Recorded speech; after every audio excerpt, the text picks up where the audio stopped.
Bonjour les amis. C'est quoi l'Occident? En ce moment, tout le monde parle de l'Occident en déclin, l'Occident se meurt, l'Occident va être remplacé par les BRICS. Mais bon sang, c'est quoi finalement l'Occident? Ça paraît simple et à la fois c'est tellement compliqué. L'Occident, ce n'est pas un pays. L'Occident, ce n'est pas un continent. Ce n'est pas, à rien proprement parler, une culture, puisque les Chinois sont occidentaux aujourd'hui. Alors, est-ce une méthodologie de travail? Une méthodologie de pensée? On se rapproche, je pense, de la bonne idée. Mais aujourd'hui, je vais vous présenter ma solution à cette définition complexe de dire mais qu'est-ce que l'Occident? C'est ce qu'on va voir ensemble aujourd'hui et vous allez voir, c'est à la fois très simple et à la fois très compliqué et presque une évidence quand je vous l'aurais dit. C'est ce qu'on va découvrir ensemble après le jingle. Histoire, philosophie et politique, car tout est politique dans la vie. Histosophienne, histosophien, bienvenue.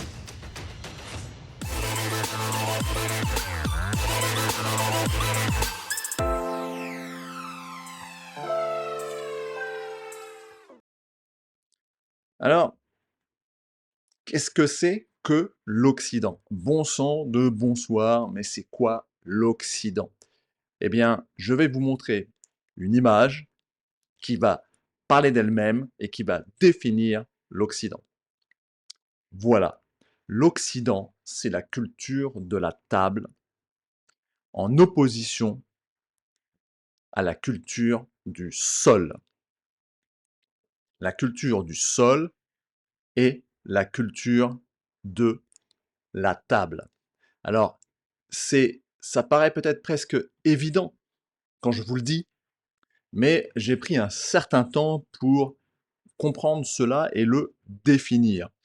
Alors, on va regarder pas mal de cartes aujourd'hui qui vont nous aider à comprendre qui va vous aider à comprendre ma théorie qui, il me semble, est pour l'instant unique. Je n'ai pas eu connaissance d'autres chercheurs qui ont étudié cette solution, cette façon d'appréhender les choses, mais je peux me tromper, hein, je n'ai pas la science infuse.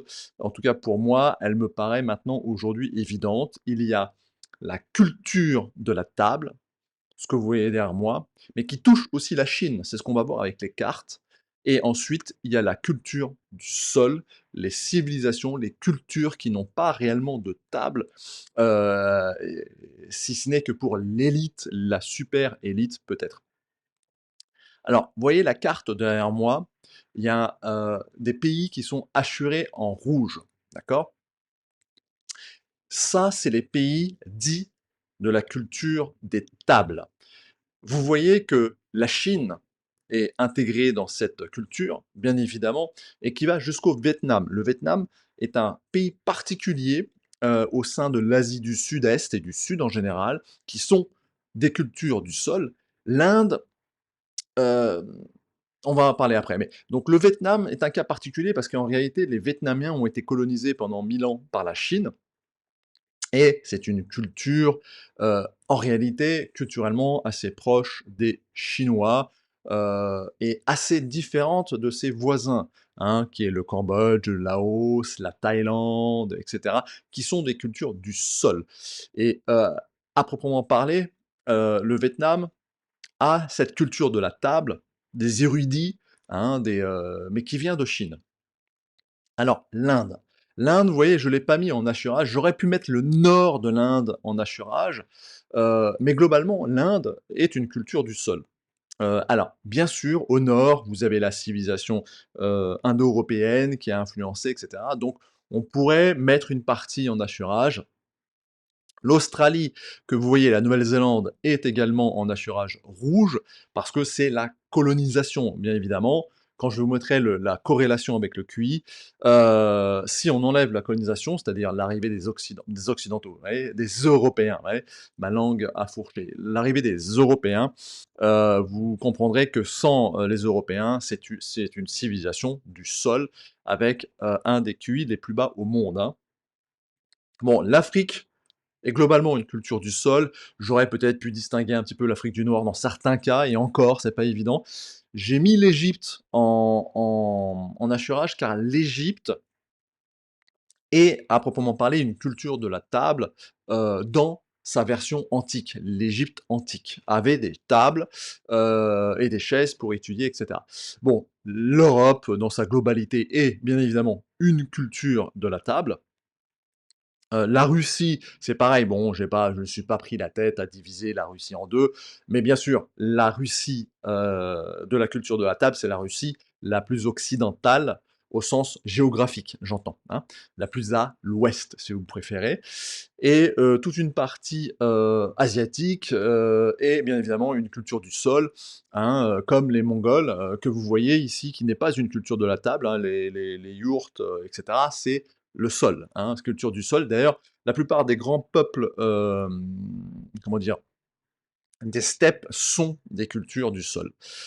Alors bien évidemment, l'élite, les rois, les princes, et cetera, ont du mobilier, et cetera, mais ce que je veux vous expliquer ici, ça va plus loin. C'est-à-dire, il y a réellement, hein, pour vous redonner, cette image, il y a réellement, si vous voulez, la culture de la table qui définit l'Occident.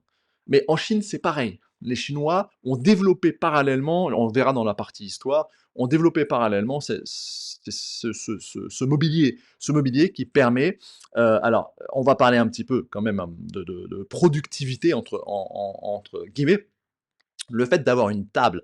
Et d'ailleurs, tablette, ça vient de ça aussi, hein. Les Sumériens étaient une culture de la table et des tablettes.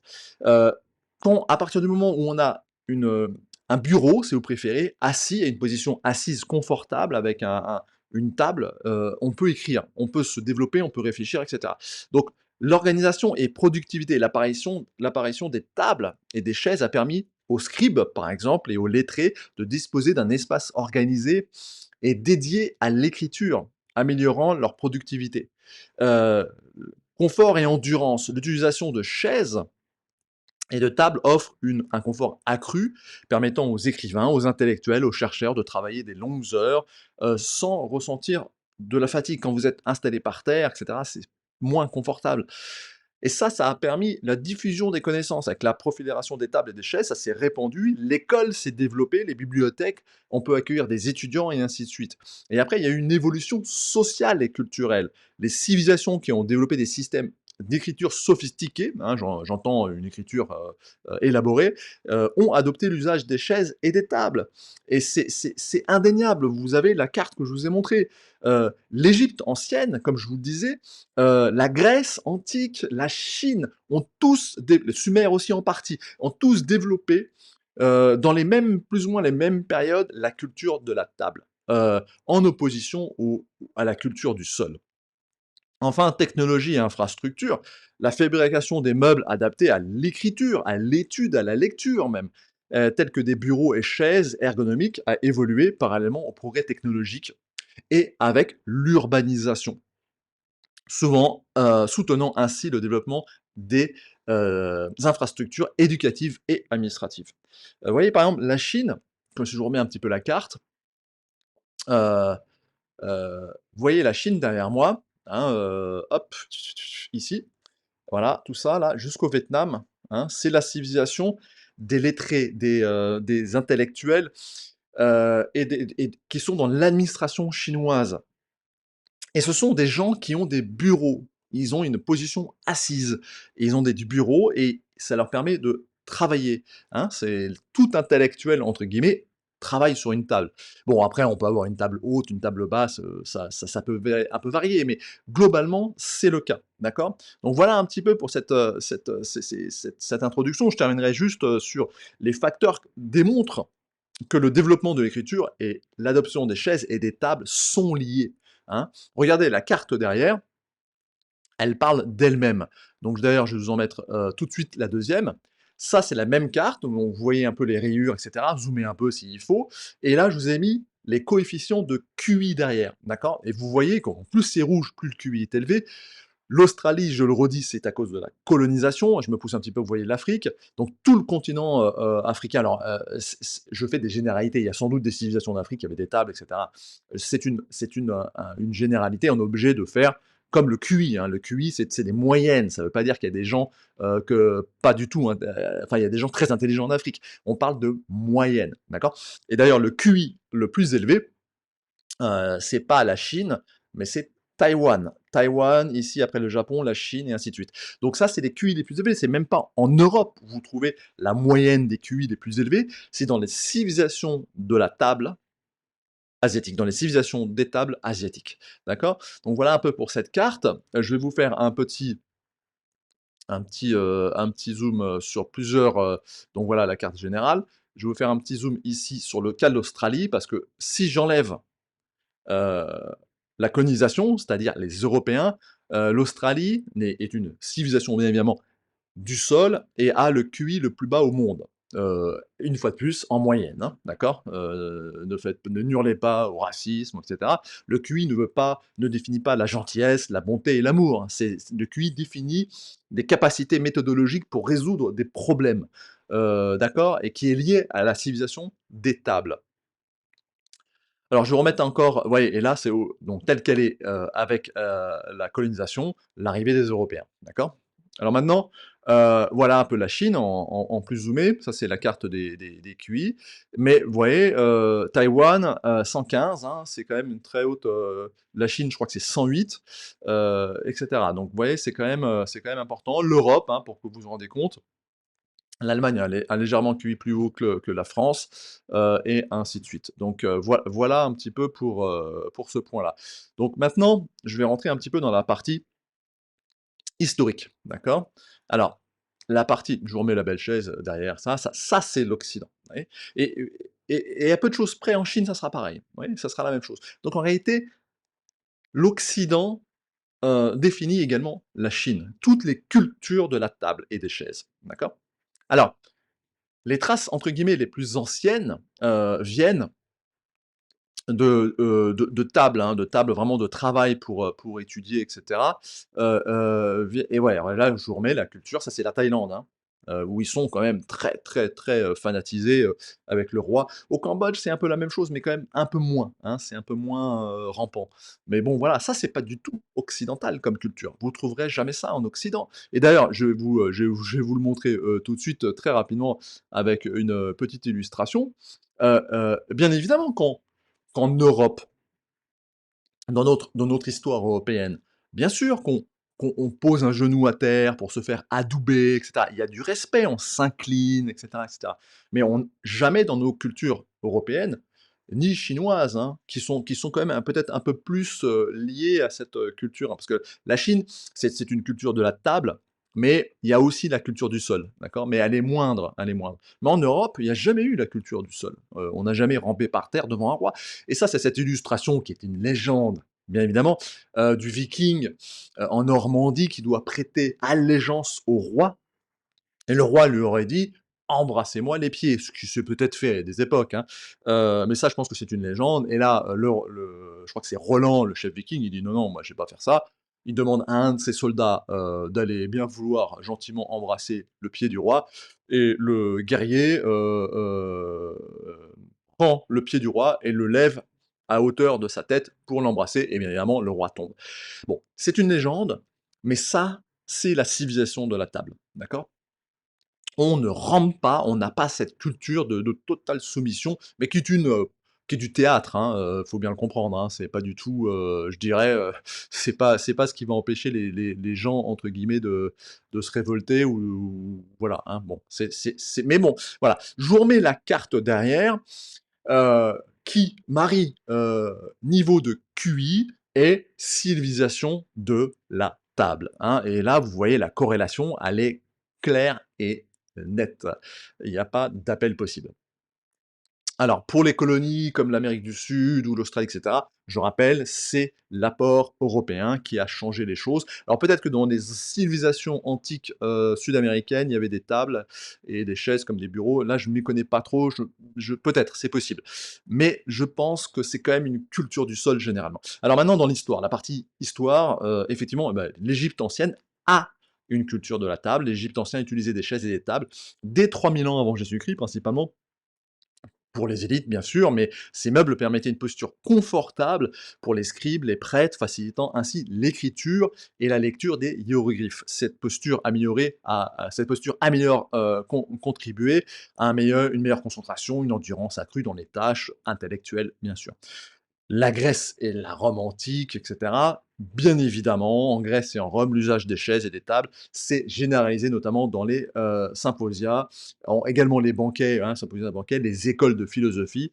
Ces civilisations ont compris l'importance d'une posture adéquate pour favoriser la réflexion et l'apprentissage. Les Romains, en particulier, ont développé les meubles sophistiqués pour les fameux banquets, les réunions politiques. La posture assise correcte permet également une meilleure digestion. Donc vous voyez, ça permet aussi de manger correctement. Par exemple, manger debout, c'est peu recommandé, c'est pas très bien. Il faut manger plutôt dans une posture assise et sur une chaise, une table, c'est ce qu'il y a de mieux. Bien évidemment, le Moyen Âge. Au Moyen Âge, l'utilisation des chaises et des tables a commencé à se répandre parmi les classes moyennes. Avec l'apparition des écoles. Dans les monastères, les moines utilisaient des bureaux pour copier les manuscrits, ce qui a contribué à la préservation et des connaissances. Les salles de banquet dans les châteaux médiévaux étaient équipées de grandes tables pour les festins, les réunions. La table, c'est aussi, ça il faut le noter, la table, c'est aussi le partage du festin, c'est le banquet. Vous voyez, où on partage assis et à égalité. Les Inconnus, ce très bon film où, le chevalier jette un peu de nourriture à son serf ou valet par terre, ça n'a pas existé, ça c'est une fiction ça. Au Moyen Âge, tout le monde avait des chaises. Bien sûr, le roi avait un trône plus important, il y a une hiérarchie, mais voilà. En Europe, il n'y a jamais eu de civilisation du sol, jamais. Bon, le Moyen Âge, posture assise, correcte, permettait de maintenir la concentration nécessaire dans les écoles, voilà, par exemple.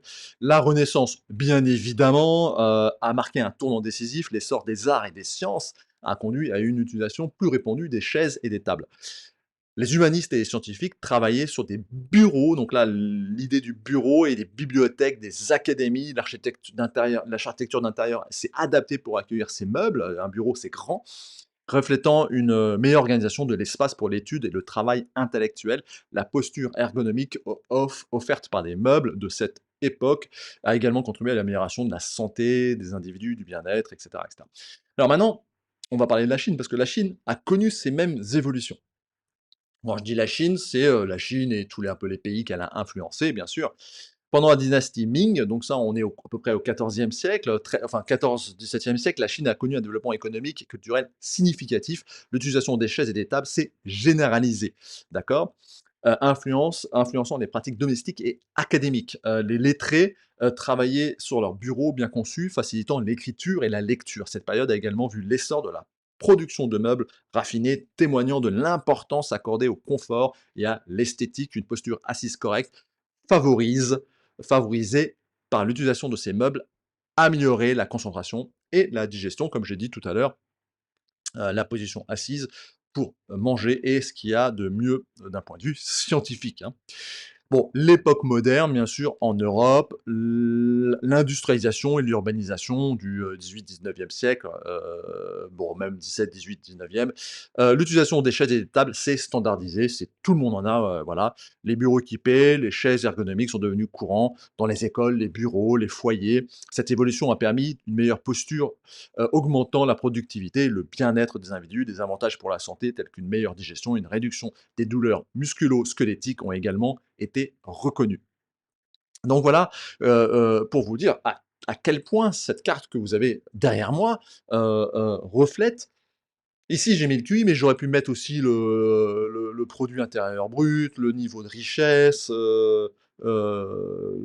par parité égale ou ce que vous voulez, c'est la même carte, d'accord? C'est la même carte. La civilisation, la culture de la table correspond à tous les pays qui se sont développés d'une manière, industrielle ou industrieuse. Je le redis, que ça soit l'Afrique du Nord et toute la partie un peu, orientale, centrale, une bonne partie de l'Inde du Sud et cetera. Si ces régions se sont peut-être un peu moins développées, c'est pas pour autant que les gens sont moins bons, moins gentils, moins heureux. Le QI, le développement n'est pas synonyme de bonheur. Il est synonyme d'évolution, de meilleure santé, de, meilleure infrastructure et cetera. Donc voilà, il y a un lien qui porte sur l'évolution, la le progrès, pour la santé également, hein. D'ailleurs, on l'a pas dit, mais vous êtes opéré sur une table, d'accord? Quand vous allez en salle d'opération, on vous met sur une table. Vous êtes opéré sur une table. Opérer quelqu'un par terre, c'est pas pratique, vous voyez? Donc la table est vraiment un outil qui nous a fait évoluer. Maintenant, je rentre un petit peu dans la partie philosophique, heu d'une manière un peu générale, philosophie un peu biologique, c'est possible de faire le lien entre la physique, la biologie et la position assise sur une chaise et une table pour le travail, la réflexion philosophique, la pensée, la mastication et la digestion comme j'ai dit. D'accord? Alors déjà, la première, c'est la posture, la physique et la posture. La position assise, je vous remets cette, belle photo d'une, belle table avec des belles chaises, qui parle à toute personne qui fait partie de la culture occidentale, donc aussi bien chinois que européen. Donc la position assise influence la posture et peut avoir des effets sur la colonne vertébrale et les muscles. Une bonne posture peut réduire la douleur, au dos, au cou, tandis qu'une mauvaise posture peut entraîner des problèmes musculaires, et squelettiques. Il faut du bon matériel, d'accord? Après il ne faut pas rester assis non plus, toute la journée. Bon, cognition et productivité. Des études montrent la position assise, comme on l'a vu, est très importante. Elle permet la concentration, et cetera. Donc on travaille assis, pendant de longues heures, ça nous fatigue pas, ça donne, vous savez, le cerveau est l'instrument corporel qui nécessite le plus d'énergie, hein. On l'a déjà vu pour la mastication et la digestion. Et le bien-être général, ensuite, d'une manière un peu large, une bonne posture, des pauses régulières peuvent contribuer au bien-être, et cetera. Donc ces aspects démontrent que la position assise sur une chaise et une table, en fait, vous êtes assis sur une chaise, mais vous avez aussi les coudes bien posés, les avant-bras bien posés, qui permettent d'écrire, de réfléchir, de lire. Alors, pour la lecture, bien sûr, on peut lire également allongé, mais quand vous faites de la philosophie, quand vous lisez un livre important, un livre, vraiment qu'il faut étudier. Il faut être sur un bureau parce qu'il faut prendre des notes, il faut souligner, il faut écrire. On peut pas écrire allongé. On peut pas écrire au sol par terre, c'est désagréable, c'est pas pratique. Bon, alors par exemple en Thaïlande ou en Cambodge, il existe des petits bureaux, au sol, mais c'est pas pratique, c'est pas du tout la même chose et la preuve c'est que toutes les écoles du monde ont adopté la table et la chaise. Toutes. Toutes, toutes, toutes, même les plus pauvres au fin fond de la brousse du Cambodge ou de l'Afrique, c'est des tables et des chaises. Donc voilà, c'est fin de la discussion. C'est clair que c'est ce qu'il faut. Donc la posture et le confort, on l'a vu, permet, une meilleure concentration, productivité, et cetera. Même la circulation sanguine peut être améliorée par une bonne posture. Alors par contre, il faut des bonnes chaises et une bonne table à la bonne hauteur, et cetera. Donc en fait, c'est la culture de la table qui a permis de développer, entre guillemets, la philosophie, la recherche, heu, tous les pays, je vous le remets la carte pour vous en rendre compte, hem, tous les pays du monde de la culture de la chaise sont les pays avec le plus gros développement philosophique, intellectuel, de recherche et cetera. Une fois de plus, l'Afrique du Sud est en rouge ici et cetera et assurée parce que c'est colonisation comme l'Australie, c'est des anciennes colonies. D'accord? Quand j'en dis anciennes colonies, c'est des colonies de migration, d'accord? Comme l'Amérique du Nord d'ailleurs. C'est des colonies de migration où les Européens ont migré. Voilà, avec une fois de plus le cas un peu spécifique de l'Inde, qu'on peut un petit peu, on aurait pu couper en 2 et la Russie également, on aurait pu la diviser en 2. Alors maintenant je rentre un peu plus dans la partie politique. Alors, l'urbanisation et la modernisation du monde, les pays les plus développés économiquement ont, tendance à avoir des modes de vie urbanisés et donc de la culture de la table. Heu, Utilisation de tables, de chaises, c'est courant, beaucoup plus courant. Cela, peut refléter un certain niveau de progrès technologique et un confort de vie. Culture et économie, les pratiques culturelles, y compris les habitudes alimentaires, peuvent influencer les pensées, le bien-être, la santé.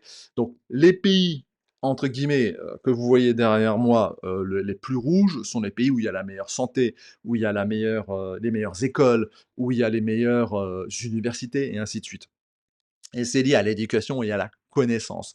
Le fait, par exemple, à l'école ou, à la bibliothèque, quand vous allez dans une bibliothèque, vous avez des grandes tables où on peut mettre beaucoup de livres et cetera.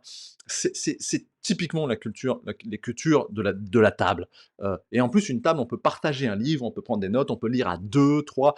Tandis que dans les civilisations du sol, c'est pas possible. C'est très individuel en réalité. La table, c'est le partage également, c'est le banquet, hein. Alors que sur les civilisations du sol, bah, chacun à sa place. Chacun, ce n'est pas le même esprit du banquet et du partage. Bon, bien évidemment, les influences coloniales dans tous les pays où les Européens sont allés, il y a eu, diffusion de la culture de la table, donc de ce qu'on va appeler aujourd'hui l'Occident, l'occidentalisation. Mais je le répète, regardez la Chine derrière moi, c'est une culture de la table. La Chine est une culture de la table. Ils ont d'ailleurs du mobilier magnifique de tables et de chaises. Heu, Vous pouvez trouver ça sur internet très facilement. Maintenant, je rentre un petit peu dans la partie conclusion. Alors, vous avez compris que l'Occident, ce n'est pas une langue, ce n'est pas un pays, ce n'est pas un continent, c'est la culture de la table. Et la culture de la table, c'est quoi? C'est ce qui a permis à développer des méthodologies de travail et donc d'analyse et une façon d'appréhender le monde dans un sens d'ingénieur. Les pays ingénieurs, c'est la Chine et l'Europe. D'accord? Et ensuite, ça s'est diffusé dans le reste du monde via l'influence réciproque de l'Europe et de la Chine. Ce sont 2 civilisations de la table: ingénieur, philosophie, sciences, recherche, académie, système administratif, grandes écoles, éducation, partage de la connaissance, et cetera et cetera. C'est 2 centres culturels. Alors l'Inde est bien évidemment un énorme centre culturel, mais l'Inde est tellement spécifique et c'est un cas, particulier à elle seule, l'Inde. C'est une des plus anciennes civilisations. Mais l'Inde déjà, la culture du nord au sud est très différente. Mais vous avez de très grandes cultures au sud, qui se sont développées, même si c'est des cultures du sol. Le Cambodge a connu Angkor Wat, le plus beau, centre religieux au monde encore, et le temple Angkor Wat, c'est un des plus beaux temples au monde, mais culture du sol. Et la culture du sol n'empêche pas de faire des choses fantastiques et de se développer. Mais il n'y aura pas cette méthodologie qu'ont les cultures de la table, comme aussi bien la Chine que l'Europe. C'est une méthodologie d'ingénieur, pas que parce que le Cambodge avait aussi un très haut niveau d'ingénierie à l'époque des temples d'Angkor, mais cette civilisation ne s'est pas perdurée. Il n'y a pas eu une décriture.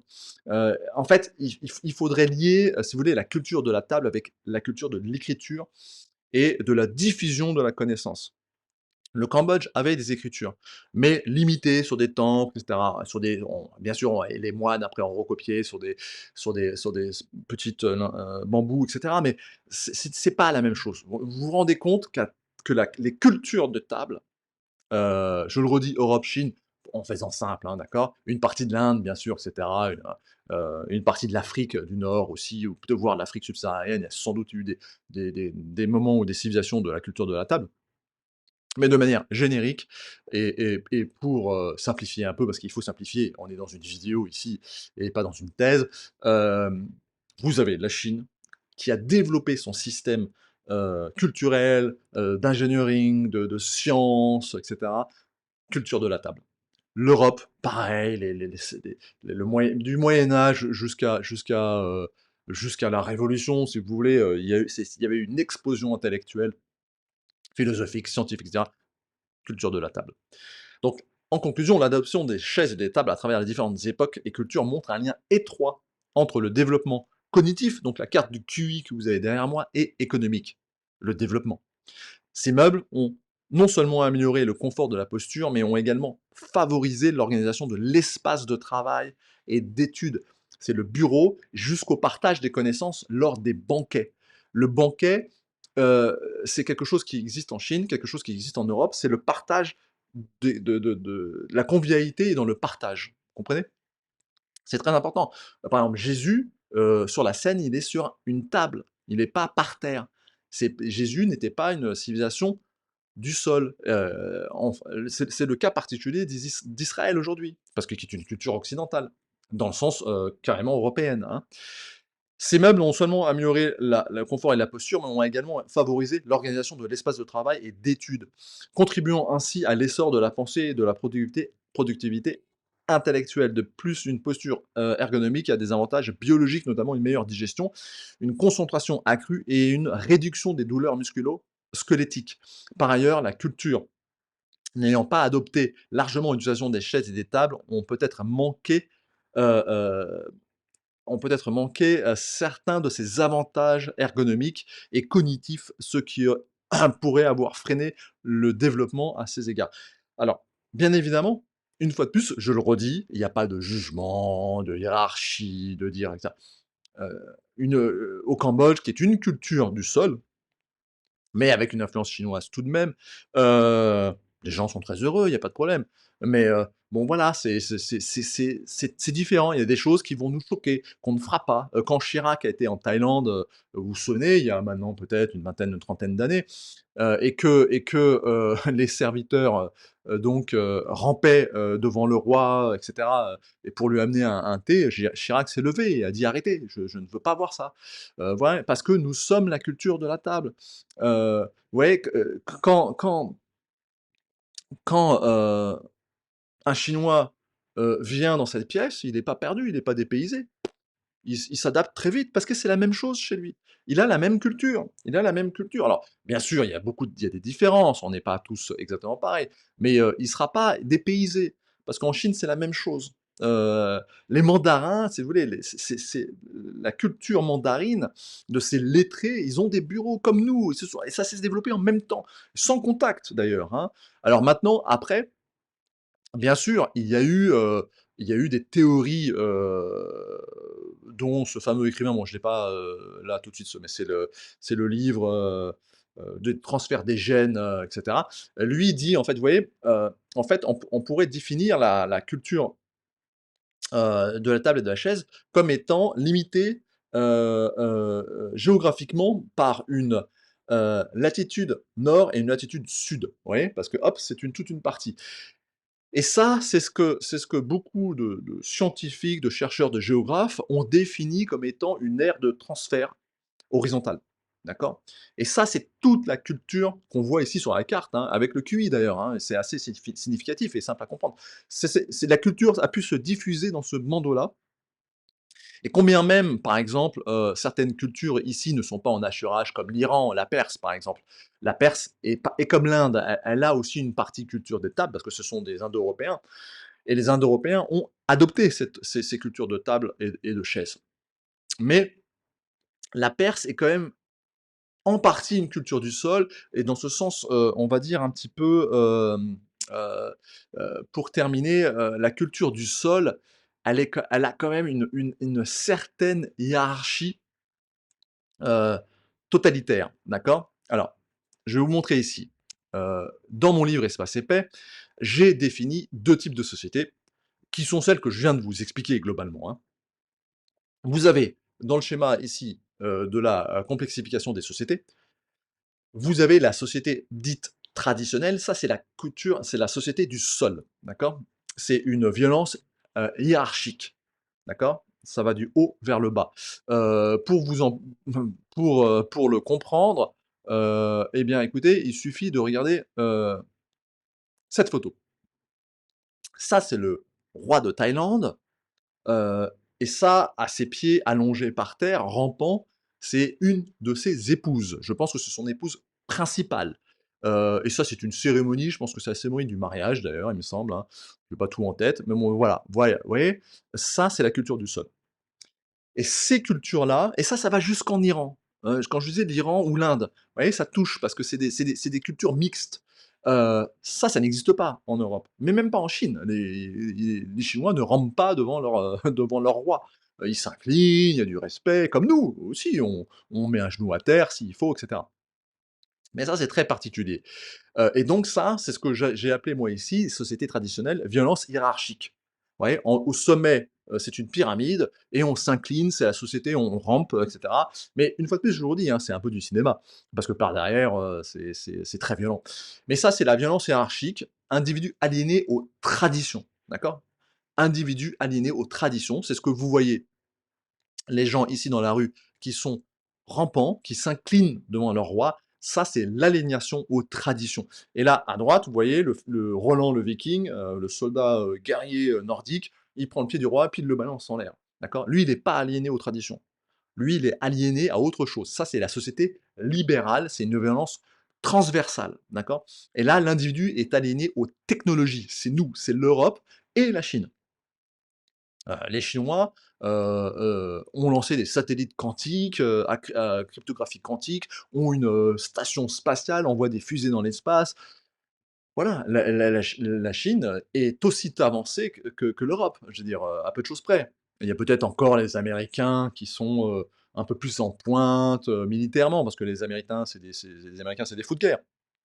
Mais on n'est pas loin. Vous voyez? C'est toute cette, cette latitude, vous voyez? Toute cette partie, latitude, nord et sud, il y a tout un bandeau, sur la Terre. Je vous remonte un peu la carte et il y a tout ce bandeau, entre guillemets qui, montre que la les cultures des tables ont ont une origine géographique. D'accord? Et sans doute, il y a eu des diffusions culturelles, dans cette zone, de latitude. Donc voilà pour conclure sur cette étude, moi je définis l'Occident, ce qu'on détermine comme Occident, la culture de la table, en opposition, avec la culture du sol. À gauche, la culture du sol, donc les gens sont aliénés au sol, les gens mangent au sol, les gens vivent au sol. Une fois de plus, je ne mets pas de point de hiérarchie, hein, c'est un constat, on fait de la science, hein, voilà. Et ces cultures-là sont des sociétés très traditionnelles, hiérarchiques, où il faut s'incliner, il faut ramper devant le plus fort. On ne peut pas lui tenir tête, on ne peut pas lui remonter une information, on peut pas parce que c'est pas possible. Dans ces cultures-là, il n'y a pas cet esprit de banquet où on échange d'égal à égal avec le roi, ou le prince, et cetera. Regardez, bon, c'est une légende, mais voilà, «Ah, il faut embrasser le pied du roi», eh bien, tiens, prends le hop, paf et tu tombes par terre. Voilà, ça, c'est société libérale, dite libérale, donc des tables, de la table. Bon, c'est une violence plus transversale, elle est plus subtile, mais elle est plus aliénante en réalité parce que nous sommes totalement aliénés aux technologies. Donc il y a et voilà, et c'est en réalité, il faut toujours prendre un peu des 2, il faut refaire un mix, mais voilà. Donc voilà pour définir ce qu'on a tendance à pas bien correctement définir.